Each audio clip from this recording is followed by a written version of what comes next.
नमोस्तुते। श्वेतांबरधरे देवी नानालंकारभूषिते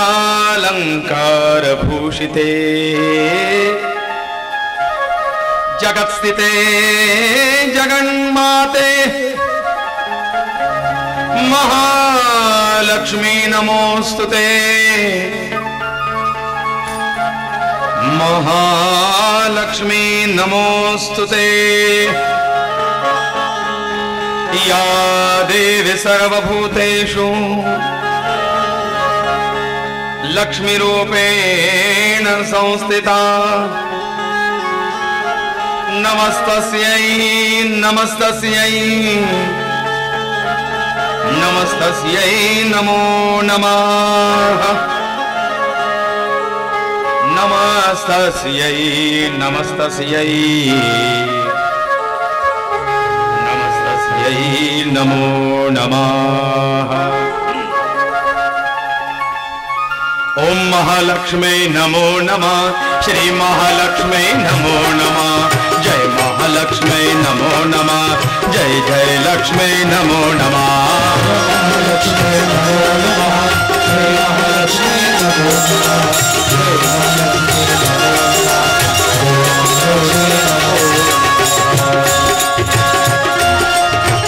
महालक्ष्मी नमो नमः।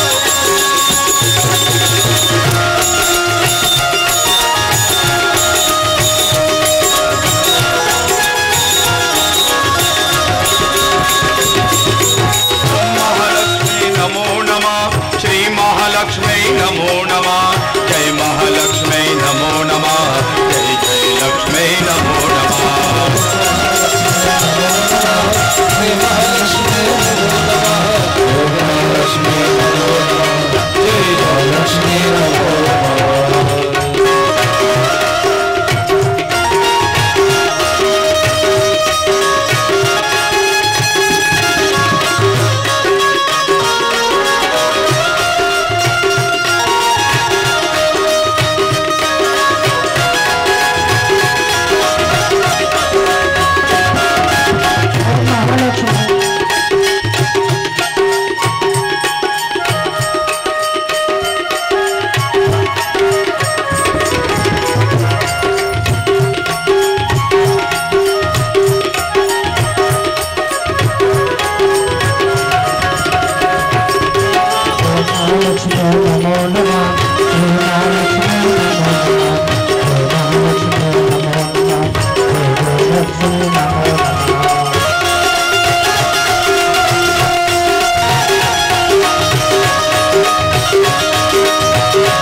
महालक्ष्मी नमो नमः। जय जय लक्ष्मी नमो नमः। महालक्ष्मी नमो नमः। जय महालक्ष्मी नमो नमः। जय लक्ष्मी नमो नमः। जय जय लक्ष्मी नमो नमः।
या ठिकाणी कवी खटक्याचे आणि त्यांच्यानंतर जाधव काकांचं आईवरचं आपण काल ऐकलेलं पुन्हा गाणं हे सादर होईल. सर्व माझ्या माता भगिनींना आणि माझ्या मित्रमंडळींना सर्वांना मी वंदन करतो. आता आपला हा भाग्याचा 4था दिवस आहे. अजून आपल्याला 2-3 दिवस हे ऐकायचं आहे आणि इतका सुंदर सर्वांग सुंदर कार्यक्रम होत असताना हा कार्यक्रम कोणामुळे घडतोय तर आपल्या या कमला देवीमुळे घडतोय. त्यांच्याबद्दल बोललं गेलं पाहिजे. नारी शक्ती काय आहे, नारीची भक्ती काय आहे, आणि त्यामुळेच नारीमुळेच आपल्याला मुक्ती मिळत असते. तर त्यामुळं आपल्या कमलादेवींचं स्मरण झालं पाहिजे. आज कमलादेवीमुळं आज अण्णा जरी एकाकी वाटत असले तरी अण्णांनी आज हा सर्वांग सुंदर कार्यक्रम आपल्या पत्नीच्या आठवणी प्रित्यर्थ केलेला आहे. अण्णाला कन्येचा लाभ नाही आहे, पण त्यांच्या भगिनीला 5 कन्या आहेत. अहिल्या, द्रौपदी, सीता, तारा, मंदोदरी तथा पंचकन्या स्मरे नित्यम महापातक नाशनम. या विश्वामध्ये अखंड राहो भारत देश महान आणि या देशामध्ये सदैव हो विश्व नारीचा सन्मान. आपला भारतीय नारीचा तर झालाच पाहिजे, पण विश्व नारीचा सन्मान झाला पाहिजे. गृहिणीमुळेच घराला घर पण येतं, माणसाला देव पण मिळतं. पतिदेव म्हणतात. गृहिणीमुळे घराला घर पण येतं, माणसाला देव पण मिळतं, मुलाबाळांना शहाणपण येतं आणि कुटुंबाला मोठे पण मिळतं. एका गृहिणीमुळे सारं काही घडतं. ती नसली की पुरुषांचं प्रत्येक ठिकाणी पाऊल अडतं आणि ती असली की लवकर घराकडे पाऊल वळतं, पण ती नसल्यावर तिचं महत्त्व कळतं. म्हणून असताना त्या नारीचं जाणा, त्यांचा सन्मान करा. घरोघरी बालिका पूजन होऊ द्या, महिलांचा सन्मान होऊ द्या, पुरुषांना आणि महिलांना बरोबरी वागणूक मिळू द्या. आई काय असते आणि वडील काय असते हा भेदभाव नाही. एका नाण्याच्या दोन्ही बाजू आहेत आणि त्या दोघं असले तर घराला महत्त्व आहे. ज्या घरामध्ये स्त्री नसते ते घर खायला उठतं, घरात खायलाच काही नसतं. म्हणून या नारीचा सन्मान झाला पाहिजे. आणि आमच्या अण्णाच्या मनाला काय वाटतं त्यांनी एक पुस्तक छापून त्यामध्ये सर्व कळवलेलं आहे. आणि त्याचबरोबर त्यात आमचे गीतं त्यांनी आवर्जून घेतले, कारण आईबद्दलचं पेक्षा आपल्या पत्नीबद्दल सुद्धा इतका अभिमान आहे. अण्णा काय म्हणतात, जेव्हा जेव्हा स्मृती दिन, आज त्यांचा स्मृती दिन आहे. जेव्हा जेव्हा जेव्हा स्मृती दिन कमला देवीचा येतो, महोत्सव खास होतो, महोत्सव खास होतो.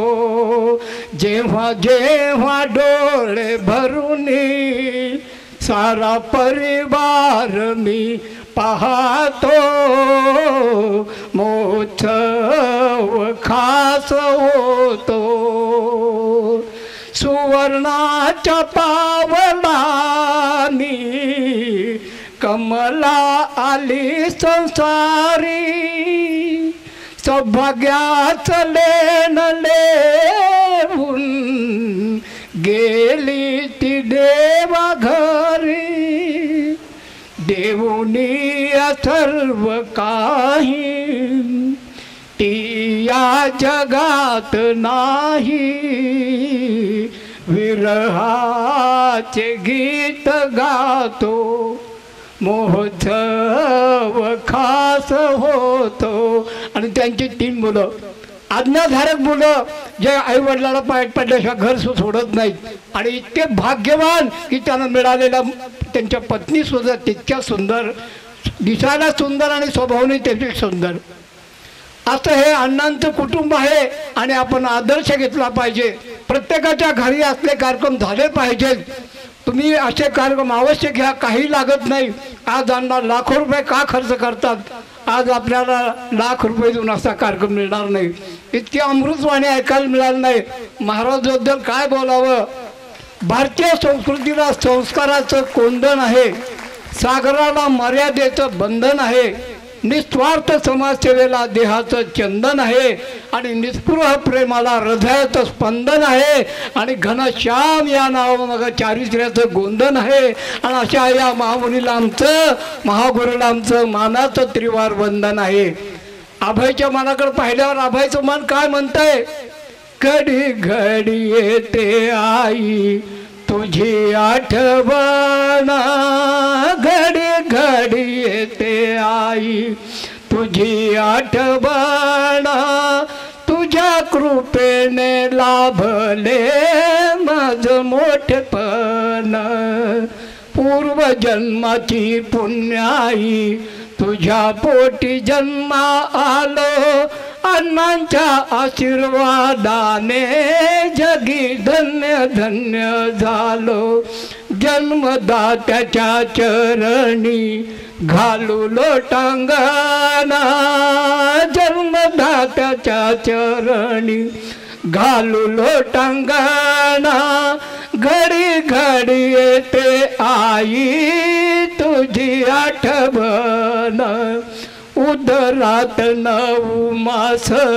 किती सोसला तू त्रास, काऊची उसंगे आम्हा भरविलेस तू घास, तुझ्या अंगा खांद्यावर गेले बालपण, तुझ्या अंगा खांद्यावर गेले बालपण, घडी घडी येते आई तुझी आठवण, बोलायाला शिकविले चालायाला शिकविले, कडेवरी घेऊन या सारे जग दाखविले, कधी ना विसरणार तुझी शिकवण, कधी ना विसरणार तुझी शिकवण, घडी घडी येते आई तुझी आठवण.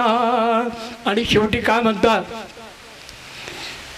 आईच्या रूपात देव येतो प्रत्येकांच्या घरी, आईच्या रूपात देव येतो प्रत्येकांच्या घरी, लेकीच्या माहेरासाठी आई नांदते सासरी, माझ्या आईला स्वर्गात लाभो देवपणा, माझ्या आईला स्वर्गात लाभो देवपणा, घडी घडी येते आई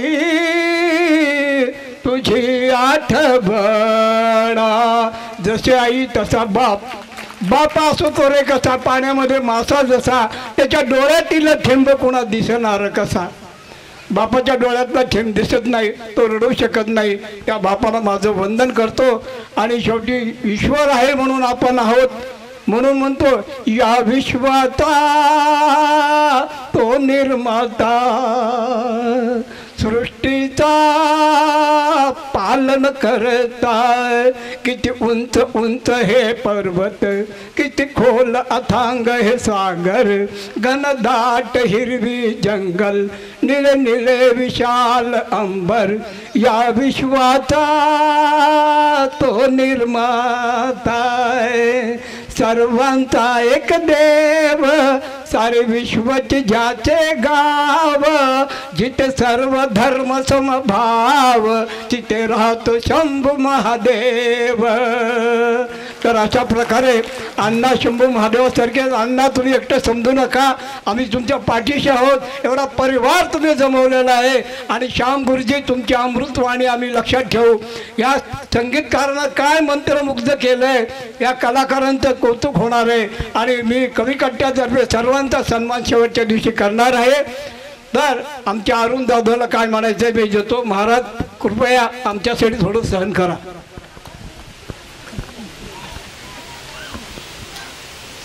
देवा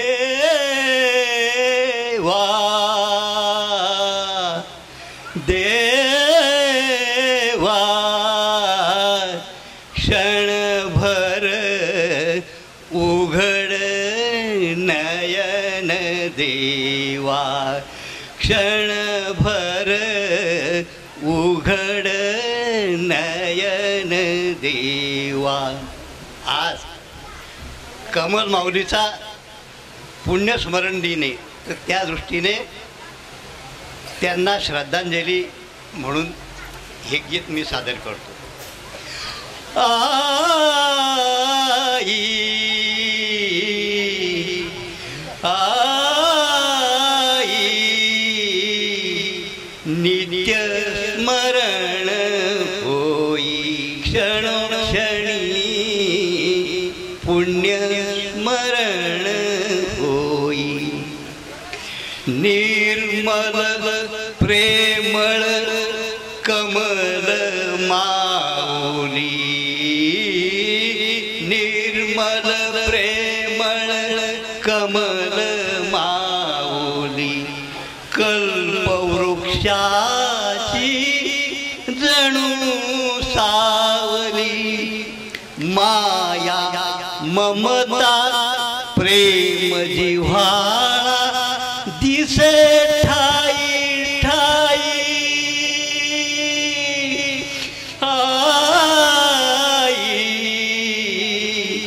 नित्य स्मरण होई क्षणोक्षणी पुण्य स्मरण होई संस्काराचा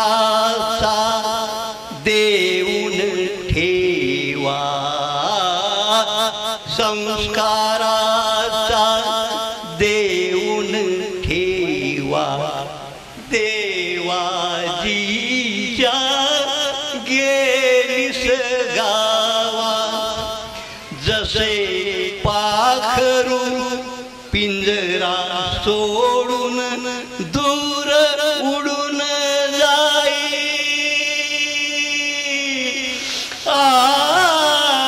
आई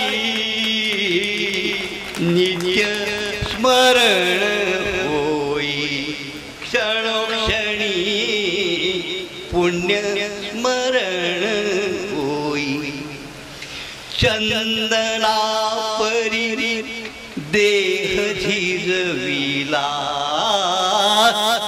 चंदना परी देह झिजविला मानव जन्म सार्थक केला तुझ्या कीर्तीच्या सुगंधाने मन मोहून जाई आई नित्य स्मरण होई क्षणोक्षणी पुण्य स्मरण होई किती सांगू मी तुझ्या आठवणी किती सांगू मी तुझ्या आठवणी संपत नाही डोळ्यातील पाणी आठवणींचा पाझर फुटता नयन भरून येई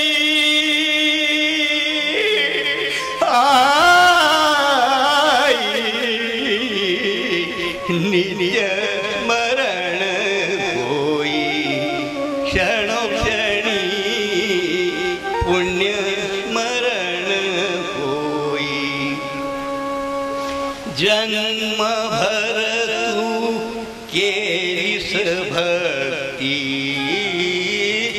जन्मभर तू केलीस भक्ती स्वर्गामध्ये तुझ लाभेल मुक्ती स्वर्गामध्ये तुझ लाभेल मुक्ती राम कृष्ण हरी महामंत्राने जीवन सार्थक होई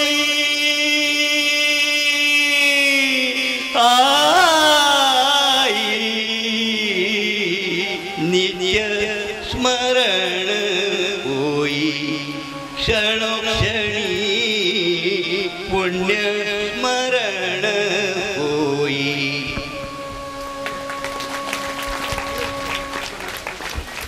ही जी रचना होती ही शिगरकवी पोद्दार काकांची होती. कुमारी सावी नवरात्र याचं स्वरूप काय?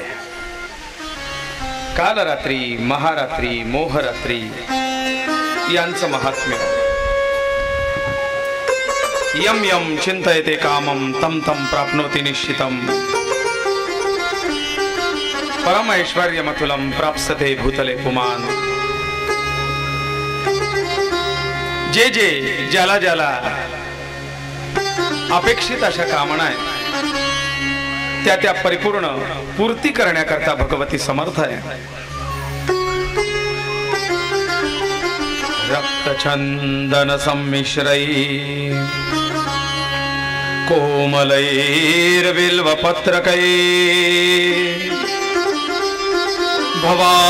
भवानी पूजितायेन स भवेन्द्रपति क्षितौ. रक्तचंदन हे जगदंबेला अतिशय प्रिय आहे. बिल्वपत्र बेलाची पान हे महादेव जगदंबेला महादेवीला अतिशय प्रिय आहे. कोमलैर बिल्वपत्रकै कोमल कोवळ्या बिल्वपत्रांनी जगदंबेची पूजा करावी. जो देवीला कोवळे बिल्वपत्र अर्पण करतो, रक्तचंदनाने तिची पूजा करतो, तो स भवेन्द्रपति क्षितौ. नृपती तो राजासारखं जीवन जगण्यास समर्थ होतो असा आशीर्वाद भगवती त्याला देत असते. जगदंबेच्या कृपाशीर्वादाने तो राजवैभव भोगतो. आणि म्हणून जगदंबेला प्रिय असलेल्या या वस्तू अर्पण कराव्या.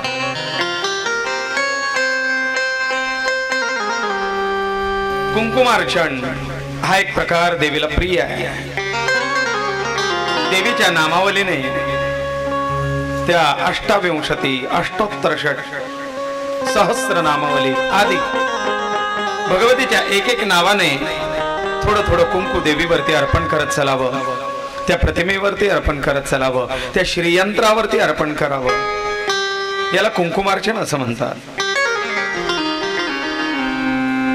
ओम अंबायै नमः, धात्र्यै नमः, जगज्जनन्यै नमः, ओम कमलायै नमः, ओम विश्वमोहिन्यै नमः, ओम दुर्गायै नमः.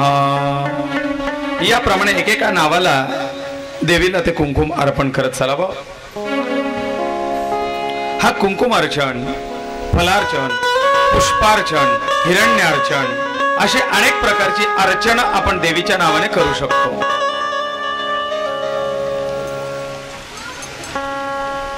यो पूजते नित्यम, जो नित्य देवीची पूजा करतो. यो पूजते नित्यम चंडिकां भक्तवत्सला. त्या भक्तवत्सल अशा जगदंबेची तो नित्य आराधना करतो. प्राप्स्यते आयुरारोग्यम संतानम सुख लभ्यते. त्याला आयुष्य, आरोग्य, संतान सुख सगळ्या गोष्टींची प्राप्ती होते. आणि म्हणून नित्य जगदंबेची आराधना, आपल्या कुलस्वामिनीची आराधना असावी. देवी उपासनेच्या काही पद्धती आहेत. तंत्र उपासना, मंत्र उपासना, नवचंडी, शतचंडी, सहस्रचंडी, आयुचंडी, लक्षचंडी हे आपण उपासनेच्या पद्धती आहेत. नवचंडी करतात, शतचंडी करतात, सहस्रचंडी. शतचंडी म्हणजे 100 पाठांनी युक्त, सहस्र म्हणजे हजाराने, आयुचंडी 10,000, लक्षचंडी 1,00,000 पाठ. कोटीचंडी, धन धान्य समृद्धीची प्राप्ती होण्याकरता, सगळ्या प्रकारच्या बाधा अरिष्ट दूर होण्याकरता, शत्रूंवरती विजय प्राप्तीसाठी, गंडांतर टाळण्याकरता, महामारी, अतिवृष्टी, अनावृष्टी असे जे निसर्गतः होणारे उत्पात आहेत हे दूर होण्याकरता, प्रलयजन्य स्थिती, संहारक स्थिती ही टाळण्याकरता किंवा दूर करण्याकरता या प्रकारच्या उपासना सांगितल्या आहेत. च्या व्यतिरिक्त यश प्राप्ती, संतान प्राप्ती, राज्य प्राप्ती, ग्रहपेडा निरसन, ज्ञान प्राप्ती, वैभवाची प्राप्ती, प्रतिष्ठा प्राप्त व्हावी याकरता केली जाणाऱ्या ह्या उपासना आहेत. तुम्हाला कदाचित आठवत नसेल, आपल्या चाळीसगावचे लोकनेते अनिल दादा देशमुखांनी शतचंडी नावाचा हा यज्ञ केला होता त्यांच्या निवडणुकीच्या वेळेला. त्यांच्या शेतामध्ये, मळ्यात, देशमुखांच्या मळ्यात स्वर्गीय लोकनेते अनिल दादा देशमुख यांनी शतचंडीचा यज्ञ केल्याचं चाळीसगावला आठवतं. त्याच्यानंतर चाळीसगावला शतचंडी कमी झाले असतील कदाचित, पण नाव त्यांचं आहे अजून. राज्य प्राप्ती, भोग प्राप्ती, प्रतिष्ठा प्राप्ती याकरता ही उपासना केली जाते. ग्रहपीडा दूर होण्याकरता सुद्धा देवीची उपासना आहे. वैरत्व जाऊन, शत्रुत्व जाऊन मैत्री होण्याकरता दोन गटांमध्ये, त्याच्यासाठी सुद्धा ही उपासना सांगितलेली आहे. संकल्पपूर्वक याप्रमाणे उपासना करावी. मैत्री करणं उत्तमम, मैत्री वाढावी याकरता सुद्धा ही उपासना आहे. मोक्ष प्राप्तीसाठी तर देवीची उपासना आहेच. देवी कृपा अभिलाषी हे सुद्धा देवीची उपासना करतात. मग आपण बघितलं, जागर, गोंधळ, जोगवा या स्वरूपात सुद्धा देवीची उपासना करतात. कुठे सात्विक उपासना आहे, कुठे राजसी उपासना आहे, कुठे तामसी उपासना आहे. देवीला चंदनामध्ये रक्तचंदन प्रिय आहे, पत्रांमध्ये बिल्वपत्र प्रिय आहे, पुष्पांमध्ये कमलपुष्प अतिप्रिय आहे, सुगंधामध्ये कस्तुरी हे प्रिय आहे, केशर देवीला प्रिय आहे, मोगरा, जाई, जुई, चाफा, केवडा हे देवीला प्रिय आहे. फळांमध्ये मातुलिंग, महाडुंग ते नाही मिळालं तर लिंबू हे पण प्रिय आहे. डाळिंब, फणस, संत्री, लिंबू, आंबा, केळी, रंभाफल ही देवीला प्रिय अशी फळं आहेत. कवडी, कवडी देवीला प्रिय आहे. त्याला संस्कृत मध्ये देवी भागवतात कपर्दी असं म्हटलेलं आहे. कपर्दी, अहो आरती म्हणतो ना आपण, कवडी एक अर्पिता देशी हार मुक्ता फळा हो. एक कवडी अर्पण केली तर मुक्ता फळ म्हणजे मोती प्रदान करणारी ती जगदंबा आहे. तिला कमळ काकडी, कमळाचं बीज हे प्रिय आहे. तिला लवंग प्रिय आहे, कारण लवंगीला संस्कृत मध्ये सुवर्णपुष्प असं नाव आहे. तिला लवंग प्रिय आहे. कुंकू तिला प्रिय आहे, म्हणून कुंकुमार्चन प्रिय आहे. श्री यंत्रावरती देवीची उपासना ही केली जाते. कुठलीही देवी असो तिला श्रीयंत्रात प्रतिष्ठित करता येतं, कारण श्रीयंत्र ही सर्व देवीमय आहे. भोग, भोगामध्ये पुरण, पुरणाचा नैवेद्य हा देवीला प्रिय आहे ना, आणि म्हणून पुरणाचा नैवेद्य देवीला अर्पण केला जातो. त्याच्याशिवाय देवीला पूर्णता नाही असं म्हणतात, आणि म्हणून देवीला आरत्या सुद्धा पूर्णाच्या लावल्या जातात. पूर्ण आरती, पूर्णाहुती, पूर्ण नैवेद्य, पूर्णात पूर्ण मुदच्छते. पूर्णाने पूर्णाकडे जायचं आहे. आणि अशी ही जगदंबेची उपासना नवरात्र देवतांनी केली, पण त्यांच्यानंतर खऱ्या अर्थाने भूतलावरती तिचा प्रचार प्रसार झाला. तो कौशल नगरीतले एक वाणी समाजाची व्यक्ती, एक वाणी समाजाचे व्यापारी, फार पूर्वीचा काळ आहे. वैश्य, कौशल नगरीतला एक वैश्य होता. सदाचार संपन्न, शांत, धीर, गंभीर, प्रामाणिकपणे आपला व्यवहार करणारा. परंतु सत्शील त्याची पत्नी सुशीला, या दोघांचा संसार परंतु असताना काही गुण असले तर त्या ठिकाणी कुठेतरी काहीतरी कमतरता असते.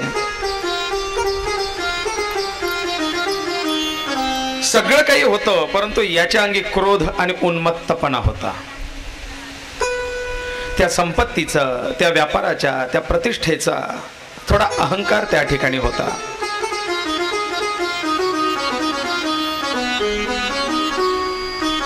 परंतु सुशीलेने विवाहानंतर हळूहळू हळूहळू देवी उपासनेमध्ये लावून त्याला देवी भक्त बनवलं.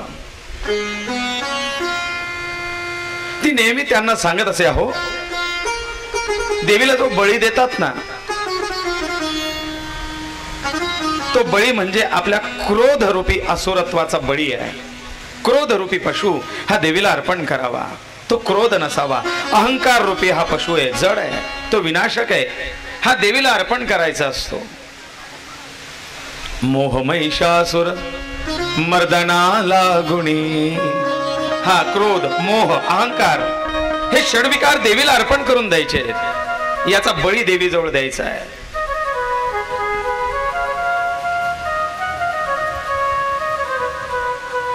आणि होता होता हा सुशेलाचा पती तो सदाचार संपन्न झाला आणि तोही नित्य देवी उपासना करू लागला.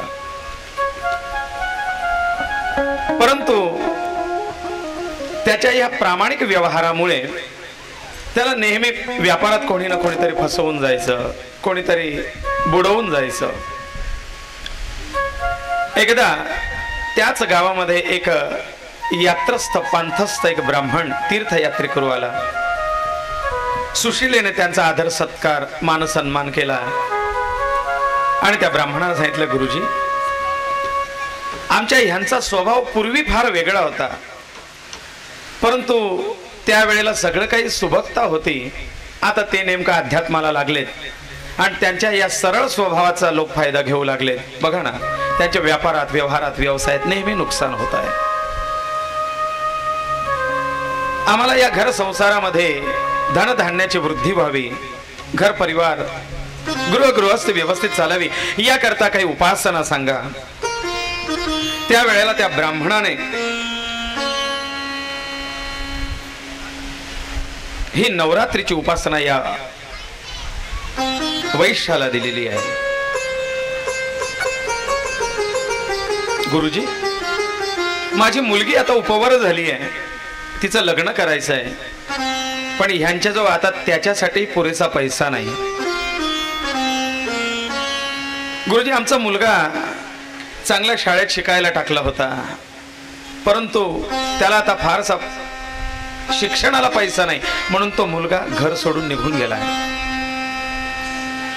बघा ना, ही अशी परिस्थिती सगळी ओढवली, याच्यातून मार्ग काही निघणार नाही का? ब्राह्मणाने हे नवरात्रीची उपासना सांगितली की मुली तू नवरात्रीत देवीच्या या 9 रूपांची पूजा करत चल, 9 कुमारिकांचं पूजन कर, देवीच्या नावाने तू घटस्थापन कर, तुझ्या देवीची आराधना कर, हीच तुला या सगळ्या या चक्रातून तुला बाहेर काढणार आहे. देवीची पाठ, त्याचा अनुग्रह दिला, बीज मंत्राचा जप दिला आणि सांगितलंय की या महामंत्राचा जप तू करत चल, तुझी कामना पूर्ण झाल्याशिवाय राहणार नाही. या सुशीलेने या गुरुजींच्या सांगण्याप्रमाणे नवरात्रोत्सव आरंभ केले. अतिशय बिकट परिस्थिती आहे. गुरुजी नवरात्री बद्दल सांगतात, बघ मुली मी तुला असं व्रत देतोय जे व्रत स्वतः प्रभू रामचंद्रांनी केलंय. का? बघ ज्या वेळेला रामराया 14 वर्षाच्या वनवासात होते त्यावेळेला अगस्त्य ऋषींच्या आश्रमामध्ये पोहोचल्यानंतर रामरायांना या नवरात्र व्रताबद्दल सांगितलं गेलं आहे. देवीचं अनुष्ठान सुग्रीवाच्या सोबत सुग्रीवाकडे ज्या वेळेला रामराय मुक्कामी होते, निवासाला होते, तर त्या कालावधीमध्ये रामरायांनी हे नवरात्र अनुष्ठान केल्याचा उल्लेख ग्रंथात आहे. तिथून खरे मार्ग लागलेत, तिथून सूत्र चाललेत, तिथून सूत्र हल्लेत खऱ्या अर्थाने रामायणाचे. ते दागिने काय सापडले, सुग्रीवाची मैत्री झाली, ती वानर सेना सीता मातेच्या शोधाकरता जीवाचं रान करून चारही दिशेला धावल्यात आणि रामरायांना खऱ्या अर्थाने आता आशेचा किरण दिसला. अशा प्रकारे जर आपण श्रद्धा भक्ती समन्वित श्रद्धेने भक्तीने देवीची आराधना केली तर आपल्याला ही फलप्राप्ती होते. बघ रामरायाची किती बिकट परिस्थिती आहे, त्यापेक्षा तर तुझी परिस्थिती काही नाही. रामरायाला जसा मार्ग मिळाला तसा तुला सुद्धा मार्ग मिळाल्याशिवाय राहणार नाही. इहलोके सुखं भोक्त्वा चान्ते मोक्षपुरा व्रजे. या व्यापारी आणि त्यांची पत्नी सुशीला या दोघांनी नवरात्रीची उपासना गुरु महाराजांच्या सांगण्यानुसार केली आहे. या लोकी सर्व सुख संपन्न होऊन आणि अंती ते देवीच्या मोक्षपुराला मणिपुराला जाते झालेत. अशी या वैश्य आणि सुशीलेची कथा देवी भागवतात येते.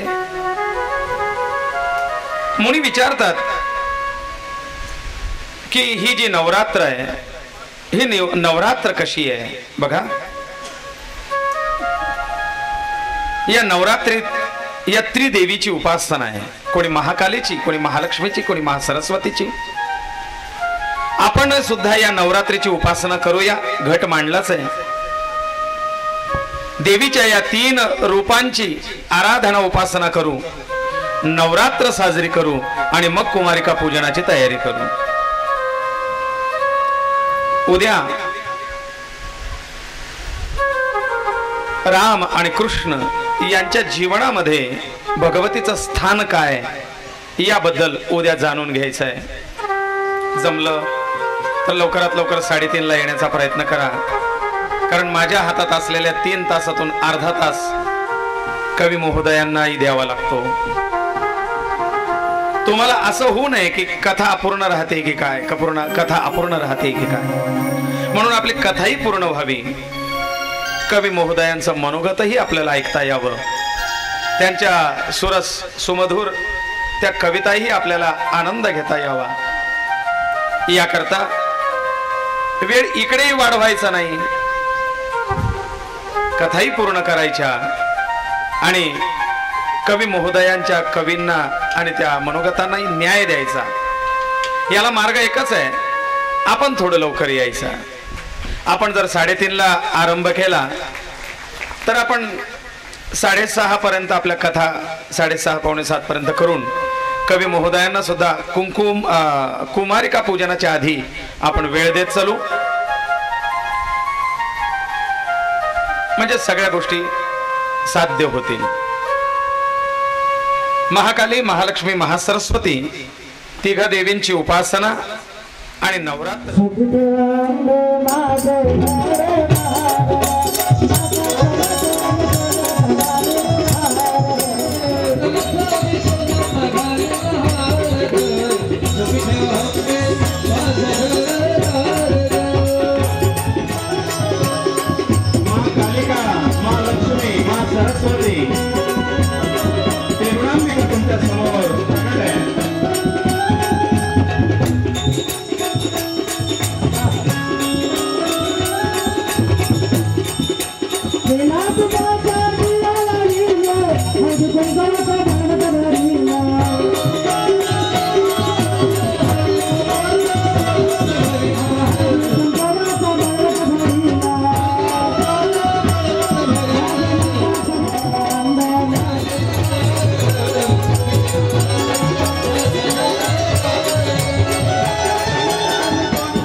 अंबा शारदा सरस्वत्या ज्योते अंबा शारदा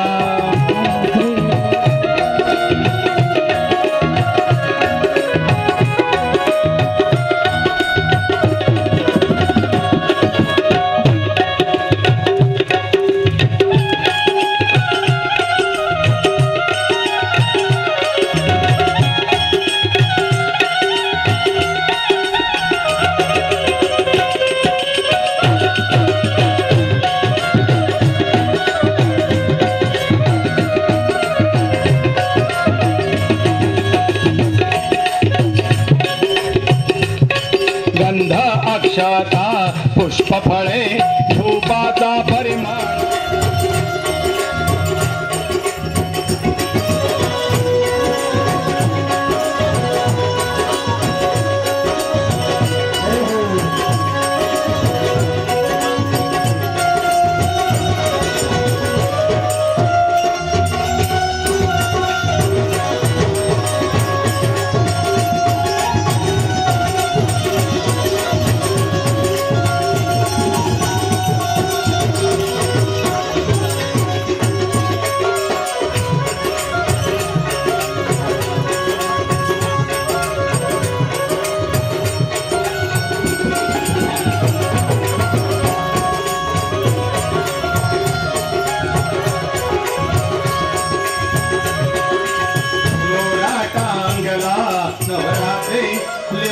नारळ चारे पापड बांधल्या उभे अमृते करणे अंबा शारदा सरस्वती मैसलचे नवरात्रे घट स्थापना करुणिया पाधरल्या ज्योती अंबा शारदा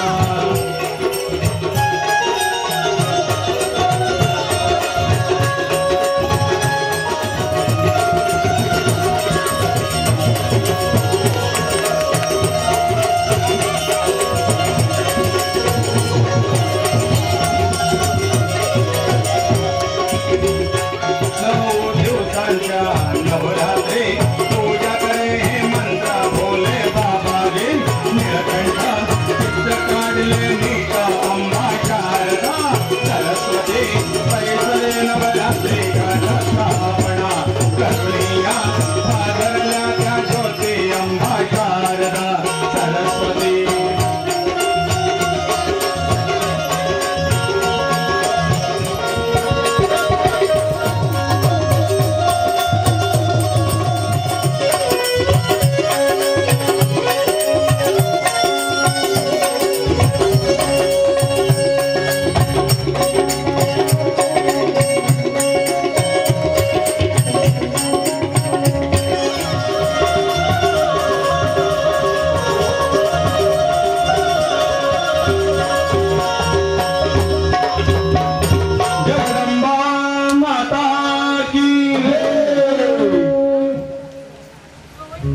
कुमारिका पूजन या ठिकाणी होत आहे. मूर्ती महालक्ष्मी झाली का गदा घेतलेली शंखचक्र गदा असते महालक्ष्मी नमोस्तुते. तिचा आज वाढदिवस आहे. आता वाढदिवसाचा गिफ्ट याच्यापेक्षा आणखी चांगलं काय मिळणार आहे.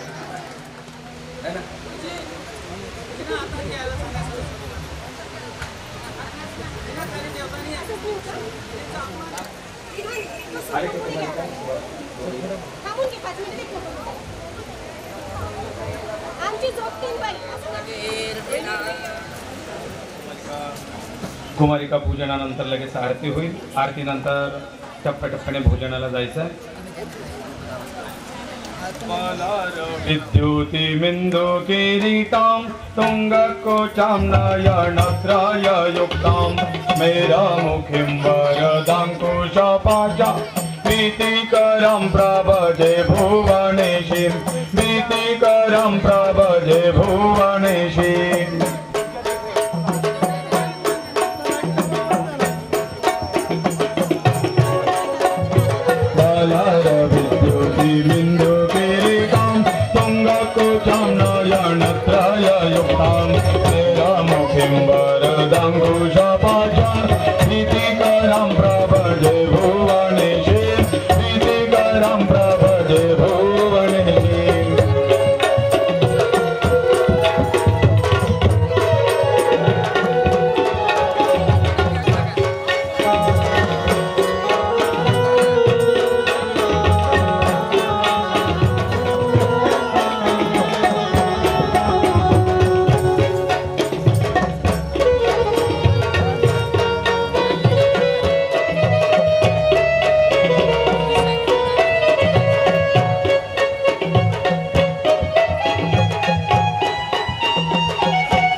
सर्वम् आत्माभितरं जनेनार्थिस्मरीकरणं सर्वरूपे सर्वेशे सर्वशक्ति समन्विते वैदेशरायिनो देवे शारदा सर्वकालो तदपि तदभिमानि समारम्यहति नानासुगन्धपुष्पाणि यथा कालो भवानि च पुष्पाणि निर्मया दत्तात् गृहाणं परमेश्वरी हेमाते तुझेघानं आसिनागो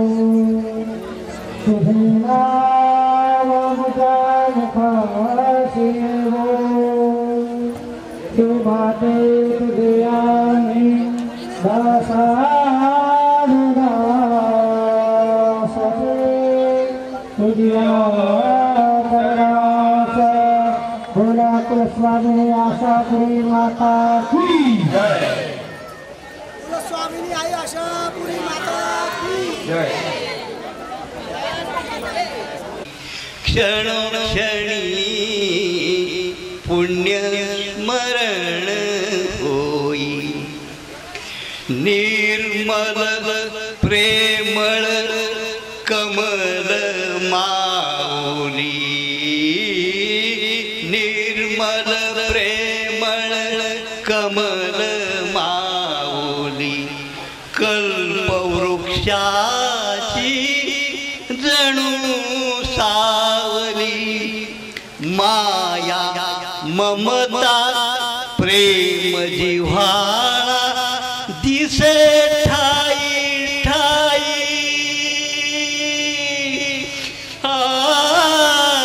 आई नित्य स्मरण होई क्षणोक्षणी पुण्य स्मरण होई संस्काराचा देऊन ठेवा संस्काराचा देऊन ठेवा देवाजीच्या गेलीस गावा जसे पाखरू पिंजरा सोडून दूर उडून जाई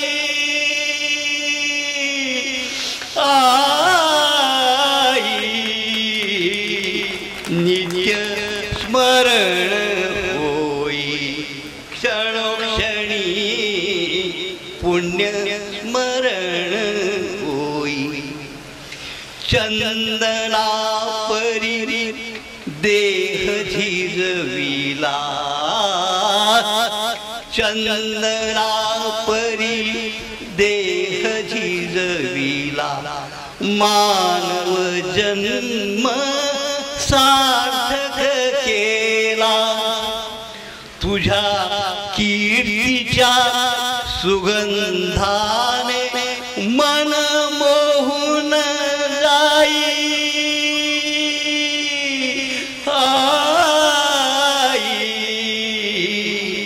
नित्य स्मरण होई क्षणोक्षणी पुण्य स्मरण होई किती सांगू मी तुझ्या आठवणी किती सांगू मी तुझ्या आठवणी संपत नाही डोळ्यातील पाणी आठवणींचा पाझर फुटता नयन भरून येई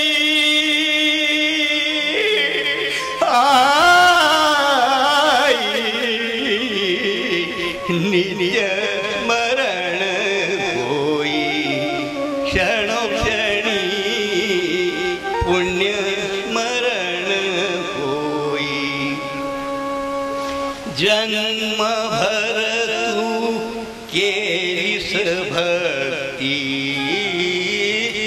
जन्मभर तू केलीस भक्ती स्वर्गामध्ये तुझ लाभेल मुक्ती स्वर्गामध्ये तुझ लाभेल मुक्ती राम कृष्ण हरी महामंत्राने जीवन सार्थक होई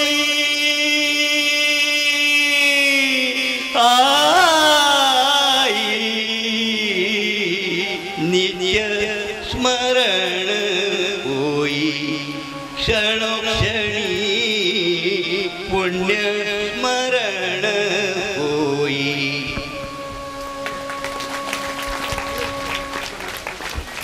ही जी रचना होती ही शिगरकवी पोद्दार काकांची होती.